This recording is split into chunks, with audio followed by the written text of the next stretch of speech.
Régénération Caraïbes, le podcast. Régénération. Écoute. Bienvenue sur Régénération Caraïbes, le podcast de la transition écologique et énergétique dans la Caraïbe. Je suis Bertrand Viret et aujourd'hui nous recevons Audrey Joachim. Audrey Joachim qui est consultante en stratégie et développement commercial des entreprises basée en Guadeloupe, active au sein d'Island Innovation et Institutions et Stratégie. Alors bienvenue Audrey. Merci Bertrand. Je suis très content que tu aies accepté de nous rejoindre dans l'émission. Je te laisserai nous présenter plus tard Institutions et Stratégie Island Innovation, mais j'aimerais d'abord que tu nous parles un peu de ton parcours, puisque c'est un parcours assez atypique. Tu es parti de Guadeloupe pour voyager beaucoup, Paris, la Californie, l'Inde, pour revenir en Guadeloupe, en passant par le Bénin même, je pense. Oui. Donc, je te laisse te présenter à nous en quelques mots. Merci beaucoup en tout cas de l'intérêt.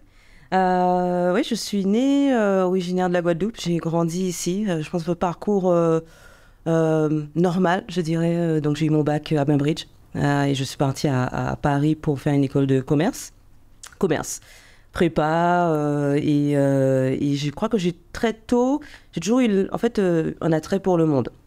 C'est juste exprimé après. Donc, j'ai commencé à faire j'ai un bachelor en business à Nanterre et ensuite un master en communication et marketing. D'accord. En école. Et en fait, mon expérience professionnelle a commencé dans l'automobile sportif. Premier stage, j'ai fait des lancements presse. Et c'est là que je me rends compte que c'était déjà l'international là, parce que j'ai organisé des lancements presse de Paris, mais sur des villes partout dans le monde. Donc, on présentait plusieurs projets pour des lancements comme des Mini, des Lancia. On a fait... et en fait, c'est des voyages de presse pour on en met tous les journalistes pour qu'ils essayent les voitures. Et ensuite, toutes les revues que vous voyez dans les magazines, c'était eux qui ont été bien pouponnés pendant une semaine. À l'étranger, déjà. À l'étranger, voilà. Ouais. Et donc, j'ai commencé dans l'automobile sportive et ensuite, ça a un peu évolué dans toutes les phases de l'automobile sportive. Donc, après, je suis passée dans ce qui était circuit et le gentleman drivers, comme on appelle dans le petit jargon, qui est tout l'écosystème des passionnés de voitures de sport. Je suis restée 5 ans dans cet écosystème automobile, plus ou moins. Et ensuite, à un moment, j'ai voulu partir. Je crois que j'avais fait le tour. Et puis, pour des raisons personnelles, j'ai envie de voir autre chose, un peu plus de choses qui m'inspiraient. Et j'ai réalisé que j'avais toujours eu ce rêve américain. Ouais. Et j'ai tout lâché, j'étais en CDI, j'ai tout lâché et je m'étais dit je veux avoir cette expérience sur le territoire américain. Donc tu es reparti à zéro, tu t'es remis les cartes sur table en disant qu'est-ce que je peux faire pour aller aux États-Unis? Exactement. Quoi que ce soit, enfin dans ton domaine idéalement, mais... Oui, c'est exactement ça. Tu sais, Bertrand, je me suis dit en fait à un moment, là c'est bon, dans un an, je me suis donné un an, et c'était 2016, je me suis dit 2017, je ne passe pas la nouvelle année à Paris. D'accord. Donc, j'ai un an pour voir, et j'ai trouvé une agence, en fait, franco-américaine, qui te permettait d'avoir accès. Déjà, le plus difficile, c'était d'avoir accès à des offres. Ouais. Parce que pour partir aux États-Unis, il faut être sponsorisé. Donc, il fallait que j'ai déjà accès à des gens qui veulent bien payer pour le visa.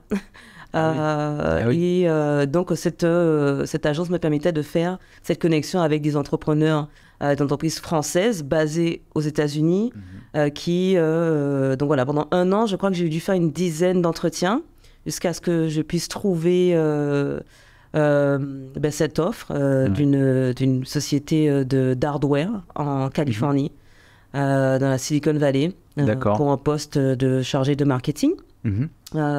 Et d'ailleurs, tu parlais du Bénin. Ouais. Et dans l'année, justement, de recherche, à un moment, tu sais, je savais que je galérais. On m'a proposé un voyage humanitaire. Je suis partie du jour au lendemain au Bénin pour 1 mois. J'ai tout abandonné, là aussi, dans mes recherches. Je me suis dit, allez, on va prendre cette opportunité-là. Je fais ce voyage. Et tu sais qu'au retour de ce voyage humanitaire, j'ai eu mon offre aux États-Unis 3 jours après. Waouh. On dit il faut donner pour recevoir. Ouais, exactement. Et donc, je suis partie en août. J'ai pu signer mon contrat en octobre. Et je suis partie en décembre aux États-Unis. Et donc, tu n'as pas passé le 31 ? Je n'ai pas passé le 31. J'ai passé mon 31 à Sunnyvale, Bay Area, California. Ok, bravo. Ouais. Je suis tombée en plein dans la Silicon Valley, la vie de la Silicon Valley. Donc, pour cette société, la société pour laquelle je travaillais vendait des circuits imprimés. Mais là, c'était au niveau des prototypes. Donc, on travaillait sur tous les prototypes des circuits de voitures autonomes. On a fait la fusée d'Elon Musk jusqu'au VR de... Ah oui, tu étais vraiment au cœur... Oui, j'ai vraiment vécu la vie. Je l'ai vu, je suis allée aux événements d'Elon Musk, on était là, on était invités, on était toujours dans tous les événements de tech présents. Et ensuite, avec eux, tu es carrément allé de l'autre côté de la Terre. Ouais. Ils t'ont expédié en Inde. C'est toi qui as décidé. Comment ça s'est passé? C'est une décision commune, mais en vrai, moi je voulais rester aux États-Unis. Mais mon visa se terminait. On était sous Trump à l'époque. Et il y a eu de très fortes répressions de visa de travail. Et le visa qu'on voulait était sur tirage au sort. Donc les visas de travail sont sur tirage au sort. Donc tu auras beau prendre un avocat, on a tout pris, avocat, dossier en béton, j'ai pas été prise tirage au sort. L'idée, de toute façon, il m'avait déjà proposé d'ouvrir le département marketing et commercial là-bas, en Inde, parce que toute la partie software de notre hardware était déjà outsourcée en Inde. Ça a été au départ pas voulu, mais en vrai, j'ai quand même adoré le fait d'avoir eu cette opportunité et j'étais contente parce qu'on m'a donné en fait carte blanche pour pouvoir ouvrir un département. Donc j'ai dû m'occuper du recrutement, du processus, de la stratégie commerciale et marketing de A à Z là-bas. Donc ça a été un beau challenge. Ah ouais, j'imagine. Et c'était où en Inde en particulier? À Bangalore. Qui est l'équivalent de la Silicon Valley d'Inde. Indienne, c'est la même chose, tu retrouves là-bas et c'est les mêmes types, c'est-à-dire que tu as Microsoft, Amazon, tu as toutes les grosses sociétés de tech qui sont à Bangalore. D'accord. Et suite à ça, tu as décidé à un moment donné où l'aventure s'est terminée, mais en tout cas tu as décidé de rentrer en Guadeloupe. Tu es passé par la case métropole ou tu as dit directement je rentre au pays? Ah non, je rentre au pays, oui. Oui. C'est un besoin que tu as eu? Alors non, oui, j'ai eu un besoin. J'ai eu un besoin pour plusieurs raisons. Donc quand j'ai... je pense que c'est une accumulation. Des fois on ne se rend pas compte qu'on a accumulé. Donc dans un premier temps, j'avais déjà fait un sacrifice pour aller en Inde. Donc, par exemple, je donne un exemple très, très, très simple. On m'a demandé de réduire mon salaire pour ne pas vexer le leadership masculin indien. Ah, d'accord. Et bon, voilà, c'était resté déjà en travers de ma gorge. Alors que c'était toi qui leadais les oui, opérations. c'était moi qui leadais, qui ramenait du revenu aussi. Donc voilà, c'était... Et après avoir étudié un peu toutes les statistiques, en chiffres, j'ai réalisé que voilà, notre équipe avait fait plus de 15 millions. Voilà, elle est où ma part là-dedans? Ouais, voilà, exactement. Oui, moi je suis dans le business, donc elle est où ma part? It should be fair. Donc il y a déjà ça. Seconde expérience aussi personnelle, c'est que j'ai perdu un ami, en fait, un de mes meilleurs amis d'un cancer de mon âge, pendant le Covid, pendant le lockdown, le confinement. Donc, pas possible d'aller le voir, pas possible d'aller aux obsèques. En Guadeloupe, elle était à Paris. Mais bon, on avait tout notre tissu d'amis ici, en Guadeloupe. Donc, ça a été très difficile pour moi de le vivre émotionnellement, de faire ce deuil aussi loin comme ça. Et je pense que c'était une période aussi de remise en question avec tout ce qui se passait par rapport à la pandémie. Je pense que ça a été présent dans peut-être beaucoup d'esprits humains, qu'on remet un peu en avant, on remet en question nos valeurs. Ouais, c'est vrai. Donc à ce moment-là, je me suis dit, bon, j'ai l'impression que c'est it's time for a change. Bon, tu l'as compris, moi, les changements, je m'adapte très vite, je suis très ouverte à ça. Et tu es revenue alors, la vérité, c'est que je voulais juste prendre un break. D'accord. À la base, tu t'es pas dit, je reviens au pays m'installer. Non. D'accord. Je voulais retourner en Inde. Ok. Je voulais retourner en Inde. Et je m'étais dit, peut-être comme tout le monde, que le Covid allait se terminer. Donc, je me suis dit, allez, dans 3 mois, ils vont réouvrir les frontières, je retourne, je retrouve un job. Ils n'ont jamais ouvert les frontières. Donc, je me suis retrouvée ici. Ok. Et maintenant, comment rebondir sans perdre... tes acquis. Mes acquis et surtout mon amour pour le monde, en fait. Donc, ah oui, continuer à voyager. Oui. Ouais. En fait, c'est pas continuer à voyager, c'est que j'aime la diversité. Et j'aime l'innovation et le changement. Donc, j'ai besoin d'être dans un environnement qui est particulièrement stimulant, personnel ou professionnel. Et je sais que c'est l'environnement international, je comprends, qui m'apporte ça. Donc, je m'étais dit, comment est-ce que je fais maintenant pour garder ça dans ma vision de vie. Donc, j'ai commencé à chercher en Guadeloupe. Mais en vrai, ce qui s'est passé, c'est que j'ai commencé à chercher des postes dans la Caraïbe. Ouais. Donc, je m'étais dit, au moins, je peux être à côté. Mais chez moi, anglais, je suis dans un environnement anglophone. J'aime l'environnement anglophone. Ouais. Donc, je peux peut-être essayer de coupler les deux. Comment est-ce que je trouve une solution? Et finalement, donc ma recherche s'est faite sur LinkedIn. Et là, j'ai pu trouver, j'ai fait la connaissance de la société Island Innovation. Et de fil en aiguille, un poste s'est ouvert de communication. Et finalement, le CEO m'a proposé, quand on s'est rencontrés, d'ailleurs, j'ai insisté. Parce que je lui ai envoyé des messages, j'ai postulé. Ok. Et finalement, de fil en aiguille, il a réalisé qu'il pourrait peut-être bénéficier d'avoir une directrice commerciale et stratégique. C'était pour un poste en communication, un peu en discutant de l'avenir d'Island Innovation, il m'a proposé d'être la directrice. Voilà. Donc finalement, tu as un peu créé ton poste. Oui, j'ai juste dit ce que j'aime faire et où je suis bonne. Ouais, ok. Et donc là, il s'est dit, ok, d'accord, très bien. Qu'est-ce que tu pourrais dire que tu as perdu et que tu as retrouvé ou gagné en revenant vivre en Guadeloupe? Tu sais, Bertrand, je considère que je n'ai rien perdu. Ouais. J'ai une vision que c'est à moi de créer la vie que je veux créer. Donc, j'aurais peut-être pas le même mode de vie. Donc, par exemple, l'accès à certaines... je pense, par exemple, j'aime bien tout ce qui est comment est-ce que je fais pour constamment upgrade my skills. Je suis une addict de croissance. Donc, j'aurais toujours été fourrée dans des conférences. J'aurais toujours été fourrée dans des workshops de développement personnel. J'en ai fait tout le temps. Et là, j'en aurais peut-être un peu moins pour plusieurs raisons. Parce que, il y en a moins, mais surtout, c'est toujours assez cher. Quand tu es sur des grands territoires, tu peux faire beaucoup de choses avec moins de moyens, en vrai. Donc, j'aurais peut-être moins accès à ce type d'opportunités. Mais par contre, ça ne m'empêchera pas, franchement, de partir, en fait. C'est-à-dire que je me suis dit, je suis partie l'année dernière, je suis retournée dans la Silicon Valley parce que je sais que c'est là que je pourrais me faire quelques conférences. Donc, j'essaie juste de réadapter mon mode de vie. Et ça n'a pas été... Et tu vois, par exemple, sur le développement personnel, je sais qu'il a fallu que je fasse ce travail-là toute seule. Moi, j'aime bien être coachée. J'ai toujours eu des coachs dans tout. D'accord. Donc, là, il a fallu, pendant les deux années où je suis revenue en Guadeloupe, retrouver, en fait, cette force mentale pour me dire, je continue, en fait. Je ne fais pas de retour en arrière. Je continue, c'est juste une nouvelle étape. C'est à moi de faire en sorte qu'elle soit toujours en alignement avec mes objectifs de vie.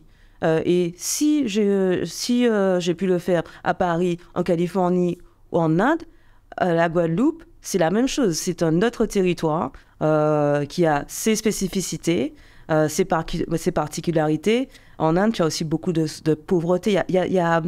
Chacun a ses spécificités. Donc, c'est à moi de...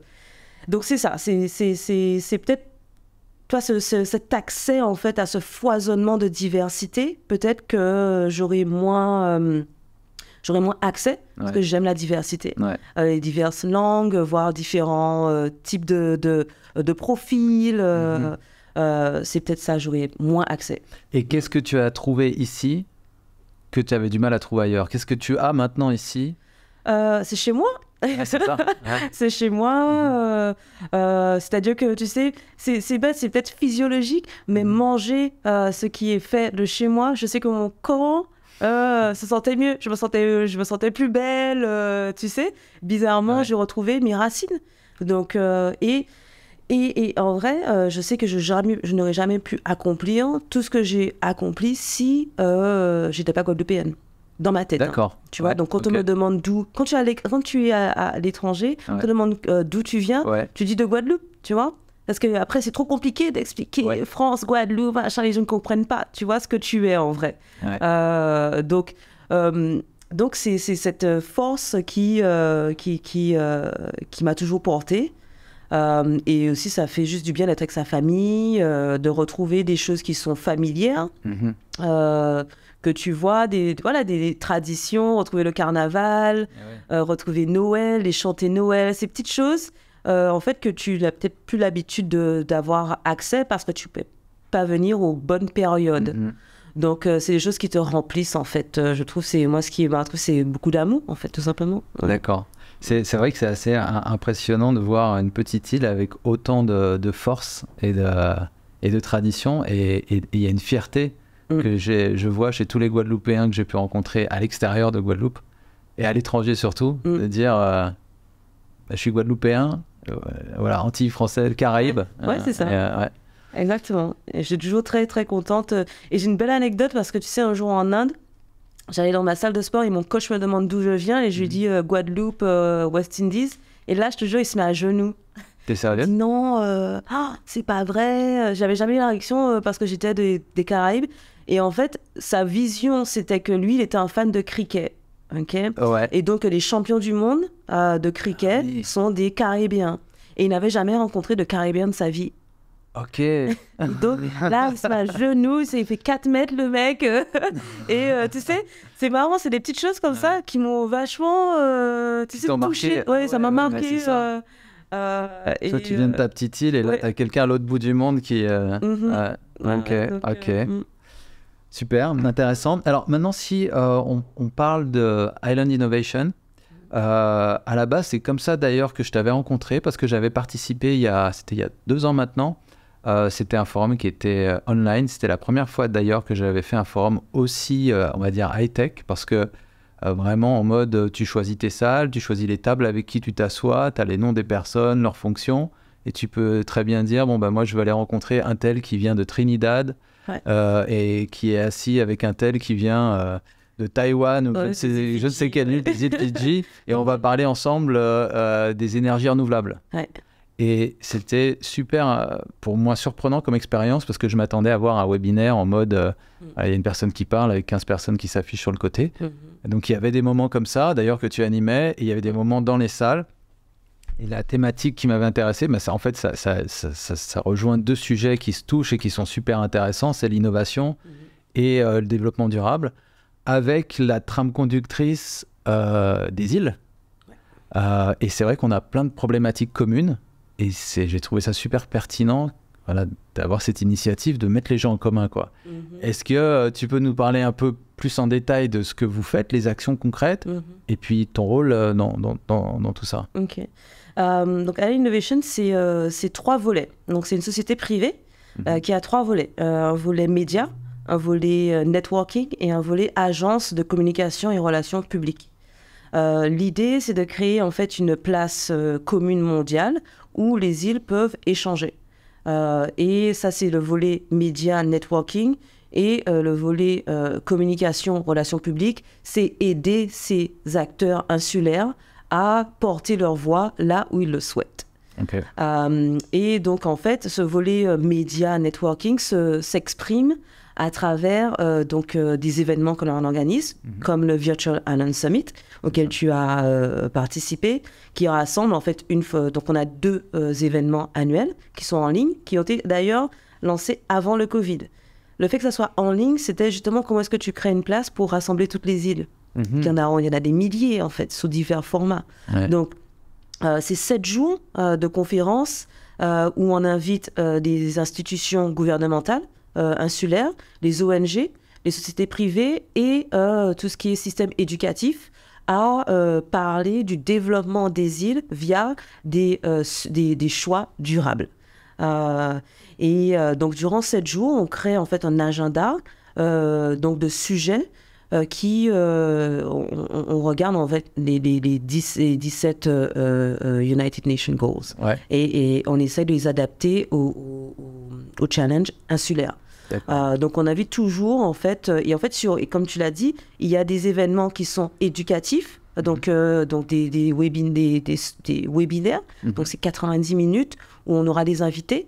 On essaye toujours d'avoir, on a même des restrictions, c'est-à-dire qu'il faut absolument qu'il y ait des gens des îles qui en parlent. Oui. Donc les sujets, ce sont des personnes insulaires, en tout cas de territoires insulaires. Et de manière à ce qu'on éduque sur des formats webinaires, mais également comment est-ce que les gens arrivent à se connecter ensemble en faisant des sessions de networking, comme sûrement laquelle où tu as participé, où là, en fait, c'est sur une plateforme qu'on a décidé d'utiliser. On les fait par thème, donc ça pourrait être Blue Economy, l'économie bleue, gestion des déchets, et donc chaque jour, à une session de networking, où là, en fait, tous ceux qui sont acteurs sur leur territoire se rencontrent et peuvent juste échanger. En fait, qui fait quoi. Et en fait, l'idée, c'est parti du constat que, comme tu l'as dit, je dirais juste de la vie personnelle, je n'ai pas été éduquée pour comprendre comment une île fonctionne. À l'école. D'accord. Donc, comment est-ce qu'on apprend les modèles de développement qui sont successful et comment est-ce qu'on les partage en fait avec de chacun. Et en fait, c'est l'idée, c'est de savoir comment, par exemple, les îles Fidji ont réussi à gérer leur gestion des déchets. Est-ce que c'est applicable sur l'île de Curaçao? Est-ce que c'est applicable sur le Sainte-Lucie? Est-ce que c'est applicable en Guadeloupe? Les fisheries, tout ce qui est écosystème marin, les pêcheurs, comment ils vivent, tout cet écosystème en fait qu'il y a autour des îles, et qui plus est, on se rend compte que tout ce qui est sujet de développement durable, on est vraiment maintenant le cœur du développement durable, les îles. Ok, à quel niveau? Parce que, en fait, alors si je peux me permettre l'expression, on se tape tout. D'accord. On a donc les catastrophes naturelles. Okay. On a justement pour les îles indépendantes, les dettes. D'accord.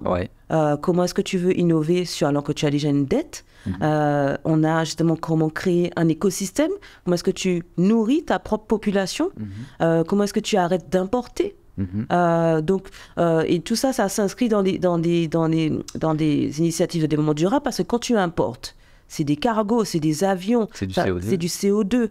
Donc, on s'inscrit dans toutes les initiatives de développement durable, l'augmentation, le rise sea level, du niveau de la mer. Le niveau de la mer qui augmente. L'érosion des côtes. Voilà, l'érosion, tout ça. Et en fait, on se rend compte, c'est que comme on est sur des petits territoires en termes de gisements, de flux non, de volume, d'espace. Il est plus facile en fait de tester des technologies, parce que tu as déjà toutes les je dirais l'environnement qui s'y prête, et tu peux mesurer les retombées plus facilement.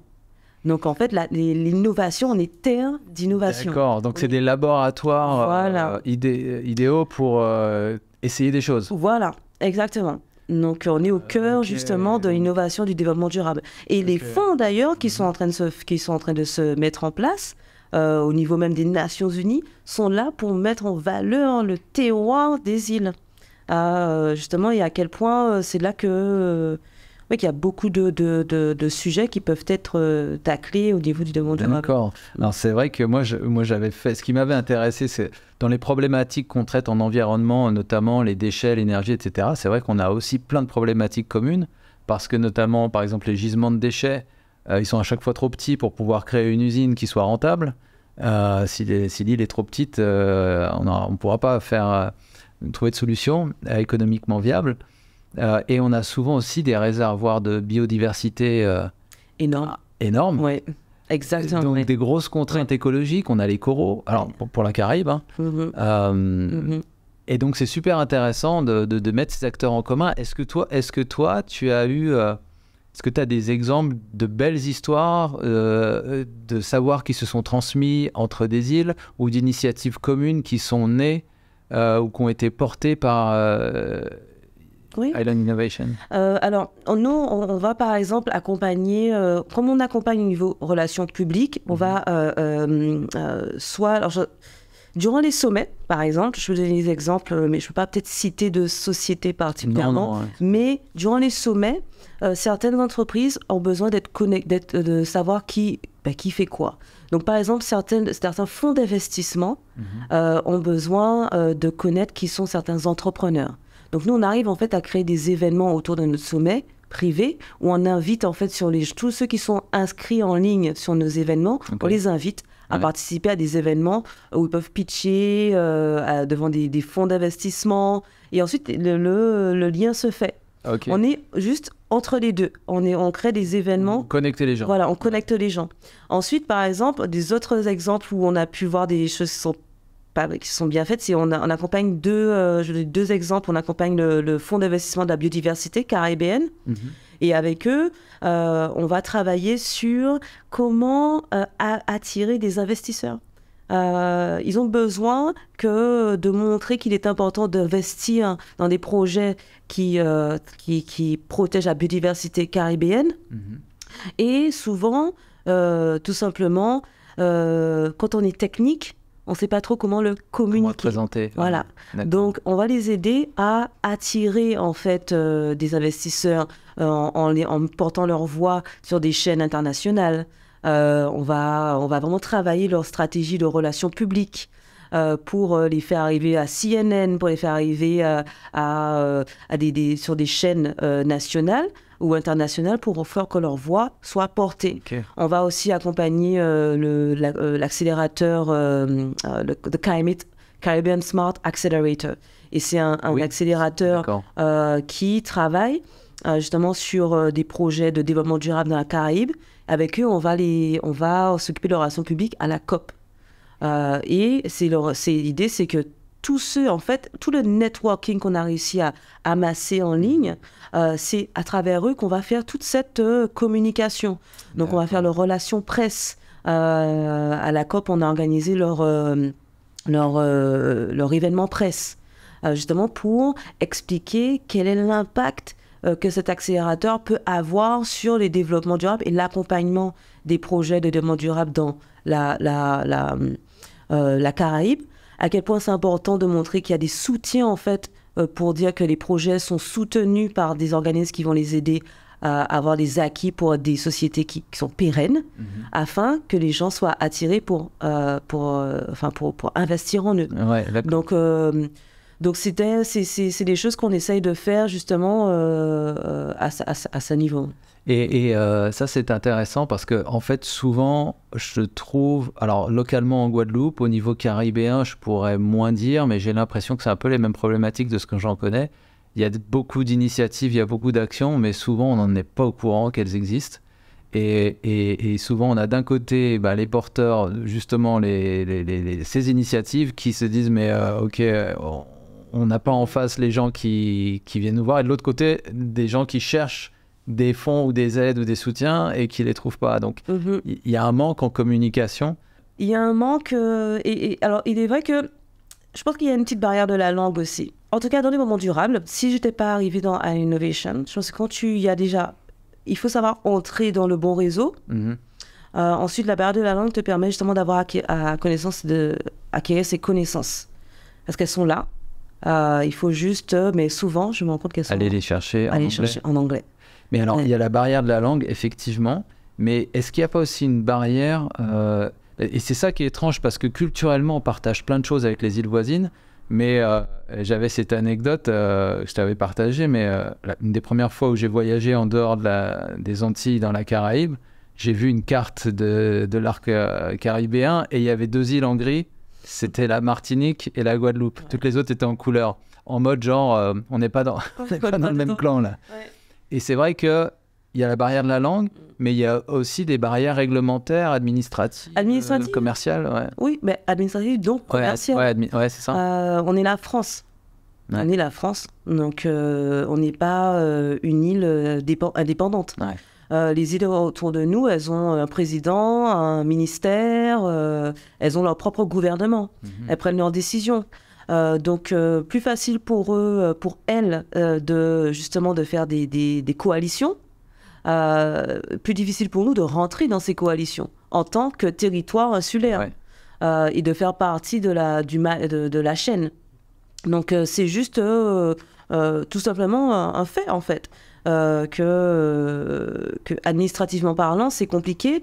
Et également, du coup, dans les échanges économiques, encore, il est plus facile pour nous de faire arriver un cargo à 8000 km de la France que sur l'île de la Dominique. Parce que, encore, les échanges les échanges économiques sont faits sur ce tissu... Europe, France... Voilà, parce qu'on est l'Europe. Ouais. On est l'Europe. Moi, j'entends souvent des entrepreneurs ici qui souhaiteraient justement améliorer ces échanges-là. Dans l'environnement, c'est super... comme on le disait, c'est les mêmes problématiques. Ne serait-ce que l'énergie, si on était interconnecté au niveau de l'énergie, ça serait génial. D'avoir un réseau interconnecté, il y en a qui produisent plus, moins, etc. La géothermie à droite, solaire à gauche. Pour les déchets, c'est pareil. Mutualiser, faire une grosse usine, je sais pas, à la Dominique qui récupérerait la Martinique, la Guadeloupe, la Dominique. Bon, est-ce que tu vois des évolutions? Est-ce que ça pousse dans ce sens-là À ce niveau... il faut se rendre compte encore qu'on est sur...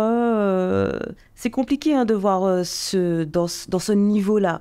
Parce que on est sur... on n'est pas sur les mêmes encore législations. Donc, donc que ça soit... Pour moi, que ça se fasse, c'est compliqué parce qu'on a encore l'Europe.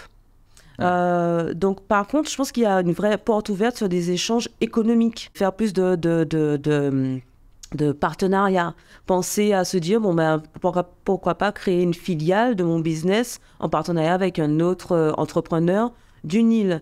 Moi, je vois plus une porte ouverte sur les échanges privés que des échanges, en tout cas qu'une filiale d'institutionnel.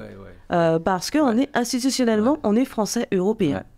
Et les autres, ils sont du Commonwealth, ils sont indépendants. Donc, pour moi, c'est là où je vois que ça peut être compliqué, mais par contre, porte ouverte à justement peut-être avoir l'opportunité de business dans le secteur privé.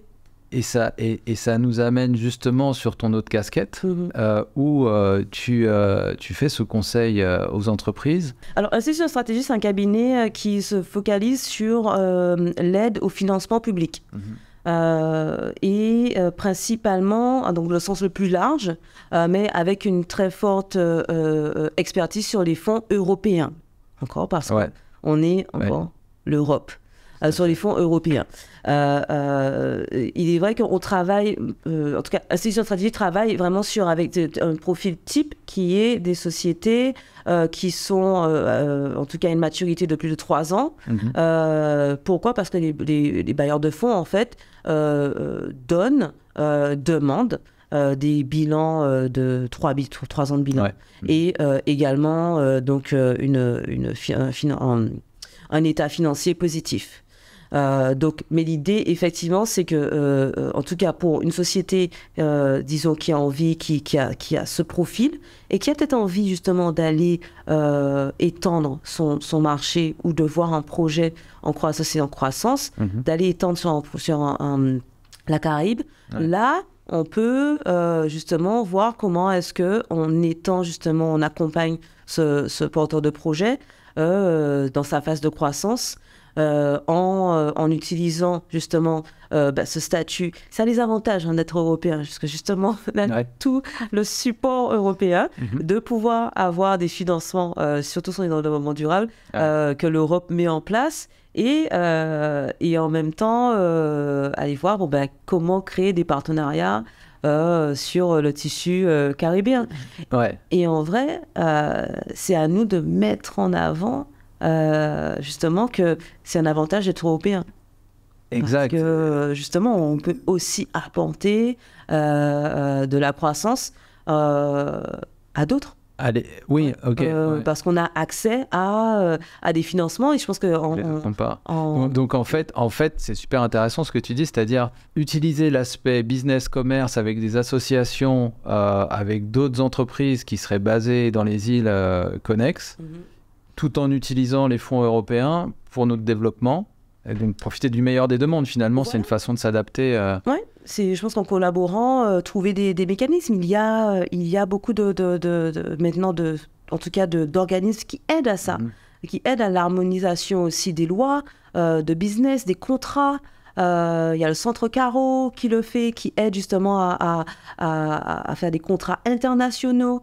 Donc voilà, nous, on est vraiment dessus. En plus, au niveau du tissu... je dirais, développement durable en Guadeloupe, on est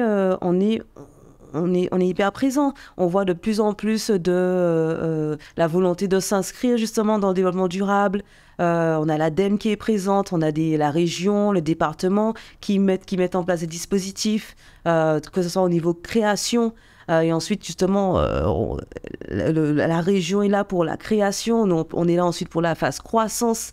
Et quand on parle de développement durable sur notre territoire en Guadeloupe, on parle de biodiversité, on parle de gestion des déchets, on parle justement de création de filières. Et ces sujets sont les mêmes sur les autres îles. Ce sont les mêmes challenges. Comment est-ce qu'on gère la sargasse? Tout le monde reçoit, toutes les îles aussi en font face. Tout à fait. Et c'est vrai que je vois de plus en plus d'initiatives, en tout cas dans ce domaine-là. Il y a un projet notamment sur les fils plantés de végétaux qui se promènent de Cuba à la République dominicaine, mais ça fait profiter aux autres îles pour le coup de notre expérience antillaise sur cette thématique-là où on est assez précurseur. C'est un programme Interreg, je pense, subventionné par Interreg. Voilà, des programmes... Caraïbes-SAN, je pense que ça s'appelle. D'accord. C'est un exemple, mais c'est vrai, et c'est vrai que c'est intéressant, et je sais, on va recevoir aussi une spécialiste de l'agroécologie, et notamment Cuba, alors là c'est dans l'autre sens, Cuba a beaucoup de choses à nous apprendre au niveau de l'agroécologie, parce qu'ils étaient sous embargo, et du coup, voilà. Mais pour recentrer là-dessus, ce que tu disais par rapport aux subventions et au développement durable en particulier, alors je le vois dans notre métier, on a beaucoup de réglementations qui sont en train d'évoluer alors notamment sur les énergies renouvelables pour les accélérer, pour faciliter leur déploiement. En même temps, on a de la réglementation qui vient de plus en plus protéger les milieux, la biodiversité, les ressources. Et donc, on va dire un étau qui se resserre donc pour la préservation des milieux, des choses qui s'allègent pour les énergies renouvelables. Ça, c'est au niveau réglementaire. Et au niveau financement, il y a des flux massifs de financement qui sont en train de s'ouvrir. Il y a le fonds vert au niveau national, je pense qu'il a ouvert il y a quelques jours. Au niveau européen, c'est la même chose? Oui, au niveau européen, c'est là on a justement le fonds Avenir, il y a même un Avenir Outre-mer qui a des milliards d'euros disponibles sur 7 ans, justement pour financer des projets de développement durable. Et en fait, ça s'exprime sur des appels à projets. Et souvent, c'est comme ça que ça se passe. Le fonctionnement, c'est que l'Europe, en fait, release, publie. Voilà, publie des appels à projets. Et en fait, on peut répondre à ces appels à projets, candidater, proposer son projet. Et il y en a sur chaque secteur. Justement des différents axes du développement durable. On a plusieurs axes, donc il faut vraiment aller aussi à la pêche, faire de la veille. Et alors ça s'adresse aux porteurs de projets privés, aux collectivités, à tout cela? Alors, oui, vrai, il faut... Alors, et c'est vrai qu'il faut faire attention parce que chaque appel à projet a un cahier des charges. Donc, ça demande juste... Qui sont assez costauds, d'ailleurs. Oui, il faut juste, en fait, prendre le temps de les lire et de voir comment est-ce que nous, on s'inscrit. Donc, souvent, il faut créer des consortiums ou alors des consortiums de partenaires. Donc, c'est compliqué d'être tout seul sur les appels à projets européens, je veux dire. Donc, c'est peut-être mieux d'être à plusieurs, s'associer, construire ça. Voilà. Donc, effectivement, et en fonction des projets, ça peut être une société privée, mais si c'est par exemple un appel à projet à développer des infrastructures de mobilité douce ou électrique. Oui, voilà, des mobilités électriques. On a besoin de la collectivité, on a besoin d'implication. Et donc ça, c'est effectivement, il y a peu de gens qui sont au courant de ces appels à projets-là. Enfin, quand j'en parle, hein, c'est vrai que le fonds à venir, ça parle pas généralement. Et après ça, quand bien même on les regarde, comme tu dis, c'est des dossiers à monter, c'est assez complexe. Ouais. Ça, c'est votre métier avec justement institutions et stratégie. Oui, en fait, le vrai challenge, ce qui se passe, c'est que, en tout cas, de ce que j'ai pu voir sur les 2 petites années, je suis personne, je veux dire, pour donner une grande image du tissu, mais c'est que, donc, on a beaucoup d'idées, on a beaucoup de porteurs de projets qui ont des merveilleuses idées, on a le challenge d'avoir les fonds pour pouvoir créer, et ensuite, le challenge, c'est que, par exemple, sur notre territoire, où est-ce qu'il y a des fonds qui sont peut-être mis à disposition ou disponibles. C'est des sujets comme justement la mobilité électrique, sur la réduction des gaz à effet de serre, on est sur de l'industrialisation, on est sur peut-être de l'hydrogène, et ce sont des projets d'envergure. Donc ils demandent aussi beaucoup de ressources matérielles. Du coup, des petits porteurs de projets sont difficilement peut-être moins. Non, en fait, ils ont peut-être moins la possibilité de pouvoir porter des projets comme cela. Nous, on va les accompagner en fait à trouver leur place dans la filière. Des fois, on voit des projets aussi peut-être de manière très large, mais peut-être qu'il faut peut-être commencer par en fait trouver où est-ce que je peux être un maillon. Dans une filière qui existe déjà. Donc en fait, on va vraiment essayer d'accompagner le porteur en fait, à trouver sa place dans la filière. Ensuite, à savoir à quoi il peut quelle subvention il peut demander. Donc il faut vraiment faire ce travail d'abord de veille, en fait, être sûr que le projet, aussi la manière dont il est écrit, est subventionnable. Également. Ensuite, comment est-ce qu'il peut être visible dans l'écosystème. Donc là, il y a un petit peu de lobbying. L'inscrire dans toute la chaîne d'écosystème dans lequel ce porteur de projet est. Donc on fait vraiment ça, l'accompagnement. On peut faire une veille également. Donc ça part de la veille, du montage du dossier, à ensuite justement l'insertion dans les partenariats, avec les différents acteurs de la filière. Exactement. Et anticiper vraiment la demande, faire du benchmark et des veilles comme ça. Exactement. Ok. Donc effectivement, ça c'est des ressources. Il y a beaucoup de gens qui ont des idées. Après, dans l'exécution, c'est souvent beaucoup plus compliqué. Dès qu'on veut s'intéresser à de la production ou à du traitement, il y a des processus industriels, c'est des fonds. Donc, ça se fait pas toujours de manière facile. Oui, c'est ça. Exactement. Donc, on mettra les liens vers Institution Stratégie. On mettra aussi les liens vers les fonds européens pour les curieux qui sont motivés à aller chercher. Je l'ai fait. Il y a des versions françaises, je pense, des appels à projets. Il y en a beaucoup qui sont en anglais. Oui, en vrai, il y en a beaucoup qui sont en anglais. Et c'est pas, on va dire, c'est pas toujours facile à lire. C'est ça, c'est assez indigeste. Mais par contre, quand on regarde les montants qui sont là et les thématiques, que ce soit sur la résilience au changement climatique, les mobilités durables. Non, mais c'est là. Il y a énormément de choses. Oui, il y a énormément de choses.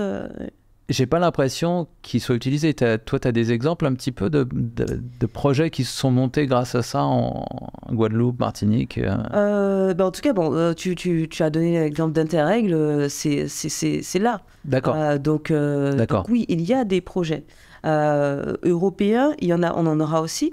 Mais encore, on est très transparent dessus.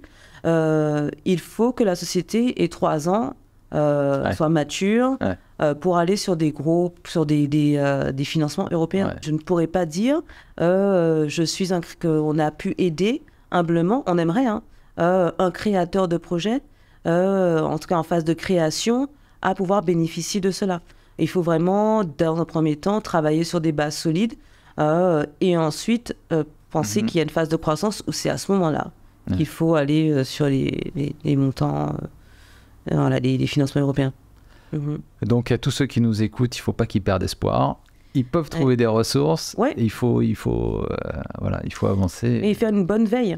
On conseille, quand on est en phase de création, de faire une veille du marché dans un premier temps, voir qui fait quoi, qui a déjà peut-être eu la même idée, et est-ce qu'il y a un moyen de s'associer.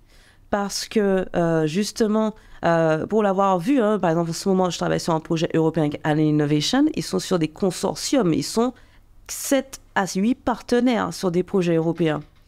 Parce que chacun rapporte une compétence technique. Donc, si on veut se projeter, voir loin, quand on crée, faites une veille. Dans un premier temps, je suis jeune entrepreneur, je veux être dans une filiale, qui fait quoi dans mon écosystème? Qu'est-ce qui existe? Là, maintenant, j'ai une idée avec qui je peux m'associer pour pouvoir peut-être prendre moins de risques au niveau financier. Et également avoir plus de poids vis-à-vis des institutions financières, à plusieurs, the better, the merrier. Donc, ne pas hésiter à aller vers justement ceux finalement qui font la même chose que ce qu'on fait. C'est une bonne chose. Trouver des partenariats et voilà, ils commencent à s'inscrire dans le tissu local. Que chacun arrive à contribuer. C'est une bonne image. J'aime bien ton image de l'écosystème industriel. C'est la même chose qu'une forêt. Chacun trouve sa place, essaye de voir comment s'associer avec qui. Ça me permet peut-être aussi de réajuster notre idée, de voir où est-ce qu'il y a des manques. C'est bien, on a toujours une bonne idée. Comme je dis, on en parlait, c'est l'idée. C'est toujours une bonne idée. Maintenant, est-ce qu'il y a la demande? Est-ce que c'est le bon moment? Est-ce que c'est le bon endroit? Tout ça doit être mûrement réfléchi au-delà de « j'ai une bonne idée ». J'ai une bonne idée, effectivement. C'est des bons conseils. Audrey, merci beaucoup pour ce moment, tous ces échanges qu'on a pu avoir. Un petit dernier mot de la fin, que je reprends sur ton parcours un peu international et ton retour au pays. Si tu avais, on va dire, un conseil à donner à des Guadeloupéens, Guadeloupéennes qui sont peut-être en ce moment en Inde ou en Afrique ou à Paris ou à Meudon, on ne sait pas, peu importe, et qui se disent « Ah, j'aimerais bien rentrer en Guadeloupe, mais il n'y a pas de travail ou c'est difficile » Qu'est-ce que tu leur dirais? Alors, je dirais qu'il n'y a que soi qui pose ses propres limites. Je pense que c'est à nous de créer la vie que l'on veut créer. Et que s'il n'y a pas de job, il faut le créer. Et que voilà, on est là pour continuer à arriver, donc justement de ne pas s'arrêter aux limites qu'on peut penser que d'autres personnes. En fait, on continue à dire cette chose, il n'y a pas de travail, il n'y a pas de travail, mais à force de le répéter, on le crée.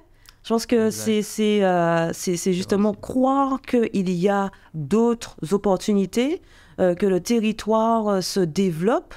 Et que c'est chacun d'entre nous qui arriveront justement à créer plus d'opportunités. Donc justement de croire en fait, de ne pas avoir peur de changer, de ne pas avoir peur de ne pas agir par la peur.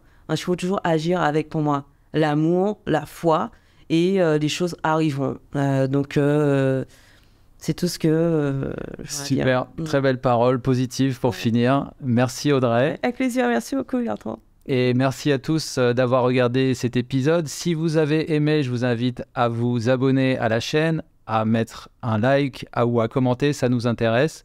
C'était Bertrand Viret, Régénération Caraïbes, le podcast de l'environnement dans la Caraïbe. Écoute, Régénération Caraïbes, le podcast. Régénération. Écoute.